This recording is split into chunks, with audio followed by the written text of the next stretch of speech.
Welcome, ladies and lords, to another random video where today I will be looking at the part 3, page 3.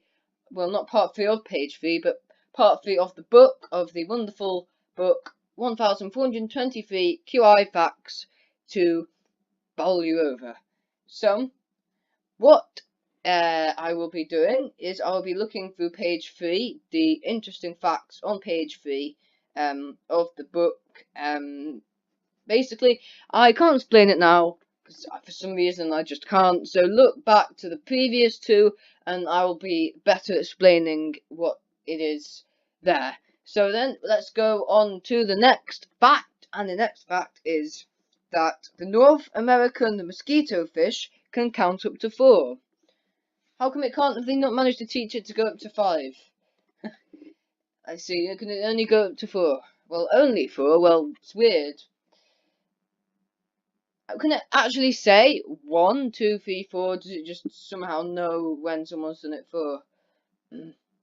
Fish can count, according to scientists who have found that North American mosquito fish have the ability to count up to 4. The secret language of fish. That's something else completely.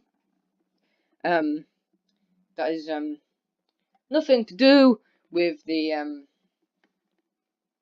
fact, so I won't put that as the title of the video. Previously, it was known that fish could tell big shoals from small ones, but researchers have now found that they have limited ability to count how many other fish are nearby. Wow. Don't find this that amazing. I don't know why, because you know animals can tell, like can separate, like if they can separate 2 of themselves to 3 of themselves. They know that there's something different from that than not. But don't worry, it's not clickbait. I will actually look at this because I want to see what their secret language is, and I want to be in on their secret. Here we go. What? I literally look at the secret language of the fish, and it's just taken me to a thing about Starbucks. Why can't they just stop using plastic straws now? Ah, it's so annoying. What is going on? The secret language of the fish is about Starbucks, apparently. It's clickbaited me. You thought I was clickbaiting you, but I wasn't. This was actually clickbaiting me. What? What? Oh my god! I've now lost the thing. I have to go back. Oh my god! I'm so annoyed. Why can't they just take away the plastic straws now? Okay. It's broken again. I think it broke in part 2. Maybe it's part 3, but it's broken again. I'll try and refresh it. There we go. Oh, to find the page. 3. There we go. I'll leave a link in the description to this website as well, so you can look at all these interesting facts as well, along with me. So the next fact is that fish, again, can see 70 times further in air than in water. Why would they have that feature? Because most of the time they're in water, so they wouldn't want to be able to see further in water. Maybe because they'll be struggling more in air, they need to be able to see better, so they can get back to sea and live. Maybe let's see whether it tells us why on this website. A nice little diagram. It's just like out the water. Whoop! It can see the little worm. That's funny. Is it so it can see insects well? So it can eat the insects, I think, by the diagram. The handy diagram. There's loads of different diagrams. I get it. There's even a video on it. Our short-sighted inner fish. A short-sighted fish? I want to know about a short-sighted fish. I can't say it. Almost 400 million years ago, some adventurous fish made a huge leap that eventually led to the evolution of humankind. They decided to come up on land. See? We humans probably would never have evolved weird. The intelligence we have today if not for that move onto land. Why? Because it vastly improved our eyesight. Thank you, fish, for improving our eyesight. I find my eyesight very handy. So thank you, to say massive thank you to all the fish.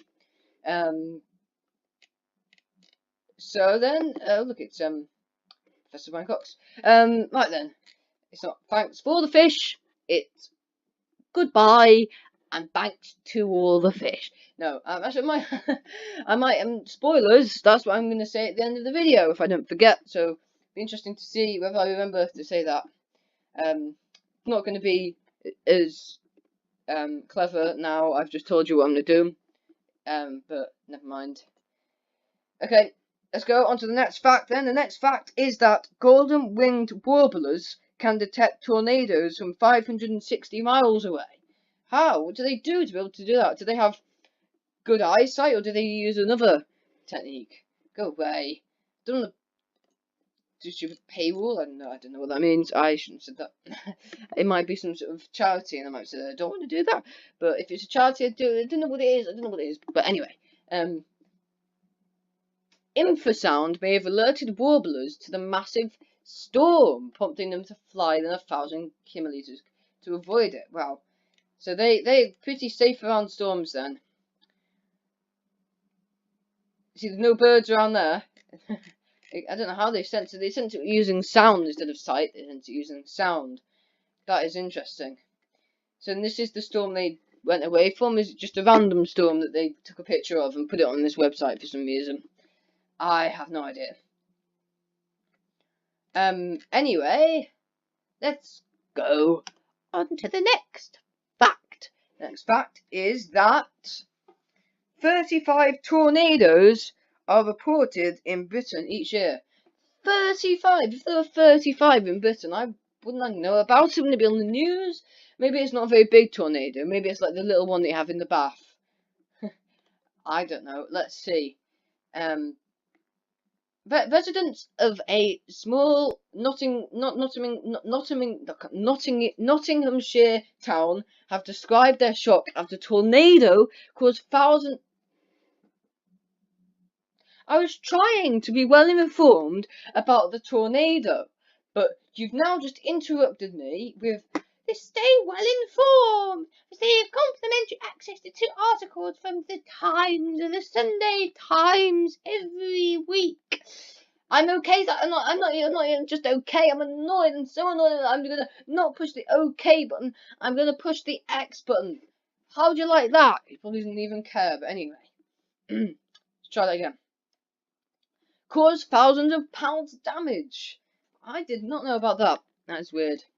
Roof tiles were ripped off and fences blown apart in Stapleford as the winds reached their peak at about 7:15 p.m. on Friday. Oh, I thought that was going to be something like the Richter scale or something, but it was the time at about 7:15 p.m. on Friday. I meant to read it like It was surreal, said Stuart Southam, 52, and his wife Helen, 49. We heard this noise like a low-flying aircraft, and it got louder and louder. I went inside to close the conservatory windows, and for a split second, everything was silent. For a split second! That isn't long. A split second is literally like that. Like, for a split second, everyone was silent. That's not even that. Second, not much. It's not a big deal. That's to be able to read more after that. You have to sign in sneaky. I love the way the last thing it has is the kid's slide travelled 60 feet. I don't know why I find that so funny, but 60 feet.